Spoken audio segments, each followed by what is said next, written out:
Hey guys, how are you doing? Welcome to the Academic Answers podcast, where we discuss the questions on personal development and happiness, on success, on personal finance, everything that has to do with growing into the best version of yourself, everything that has to do with financial freedom, everything that has to do with time freedom, living life on your own terms, becoming constantly evolving and becoming better than you were yesterday, last year, 10 years ago. And it's an intriguing question. It's not a direct question, but somebody wanted to raise the topic of why is it so difficult to train people when they're older? Because he run a coaching business and he has clients, and we get into discussions all the time, and he wanted to kind of explore some ideas, and I thought I would share it with my audience.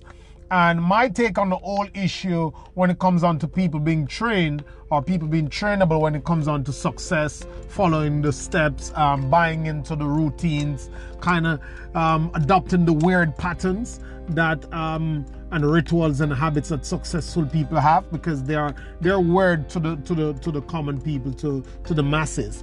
I often think of it this way, like we look into how long it takes us to be literate and numerate, how long it takes a good doctor to become a good doctor, how long does it take a good lawyer to be a good lawyer, how long it takes a person to acquire a certain skill set and master that skill set.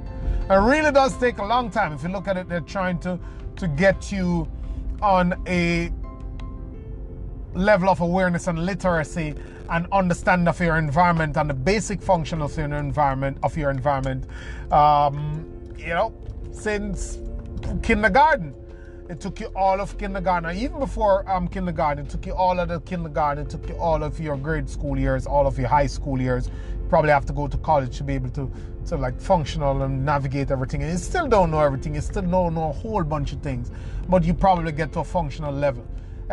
10, 15 years. You started school at 3, 4, 5 years old, and you're out there for 20 years before you, 20, 18, 15 years before you actually have these skills, and you still need brushing up on some of them.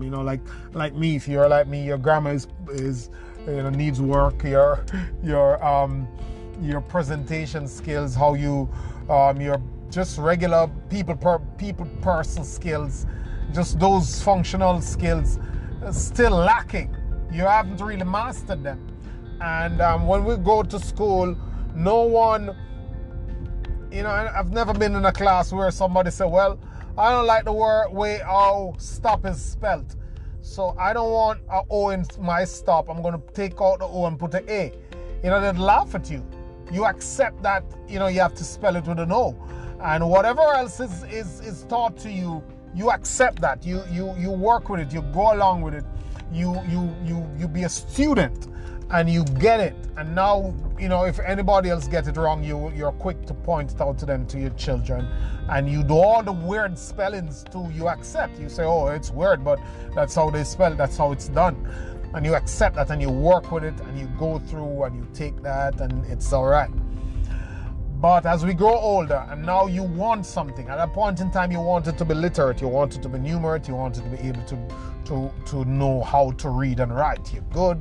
You sit and you take the lesson, and you accept the weird stuff, and you go along. And now, as you grow older and you are yearning for something, you desire something, you want something more, you're trying to get to a certain level when it comes on to success, learning the skills, learning the habit, doing what is supposed to be done, doing what is necessary. You want to scoff at some of the processes. Like, you want to skip out of reading a book. You want to skip out of continuous learning. You want to skip out of the routines and the habits. You want to skip out of blocking time to do it. So you want to circumvent the entire process. So here are you trying to learn a certain skill set, trying to become something, like you were trying to become whatever you are now, and like how you are trying to be literate and numerate and to be a functional human being according to your social environment. And you had to take on all the core things. You had to take them on. You couldn't get out of them, and although you didn't like them, but you take them on. But now you are at another point where you want to get to another level, but you want to skip over those stuff. You don't want any morning routines. You don't want to think about your brain. You don't want to exercise and eat right to get optimal energy. You don't want to read. You're thinking you can shortcut and short circuit that.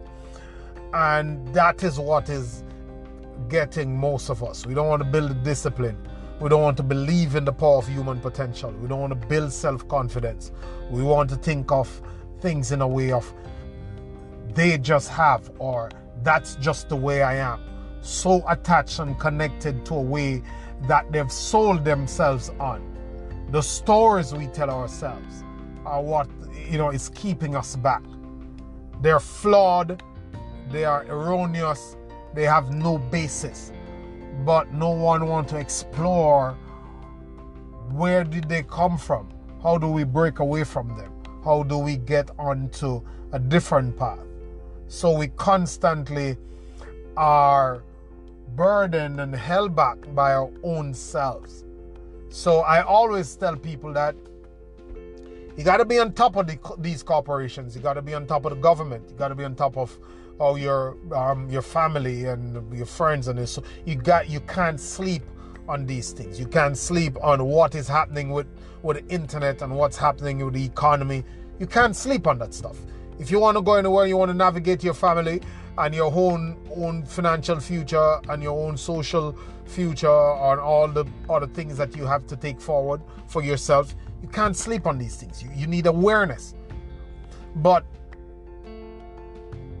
what most people really lacking is the determination that they won't sleep on themselves, that they need to empower themselves, that they need to get into a position where they can do more for themselves and do something that will shore up themselves for the future, shore up themselves for a better life, get them out of the life that they so bitterly complain about now.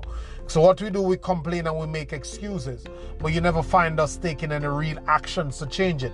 Or we think we should get up and take an action today and tomorrow and next week, and it should change. If it doesn't change, then we're okay. We say, well, it didn't work, I'm here. So we get tied and trapped to a comfort zone that's making us miserable, but we're willing to do nothing to change. We hate processes.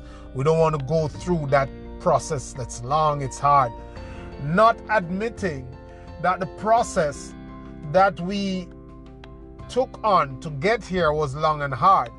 It's better than where we were, and we fought the good fight to bring us up here. But because there's more level of comfort here, we can kind of cop out of the next level. Because at one point in time, if you grew up like me, it was very humble. We never had any of these frills of cars and air conditioning and refrigerators and televisions and stoves. We never had any of that. So it was really basic. So you could find a drive to pull yourself out of that basic level. But human beings, you will find, are incredibly adaptive. So because everyone around us has those same goals of getting the mortgage and getting the car and getting a nice apartment, and that's the biggest goal, and we come for ourselves and make that our biggest goal. And although something burns deeper inside of us, we're reluctant to go for that thing.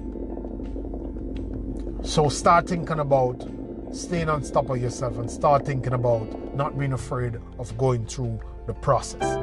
Process has power. And if you can go through that process, then you will get to the destinations that's on your conscience, that's on your heart. Have a good day, guys. Always a pleasure. Thank you.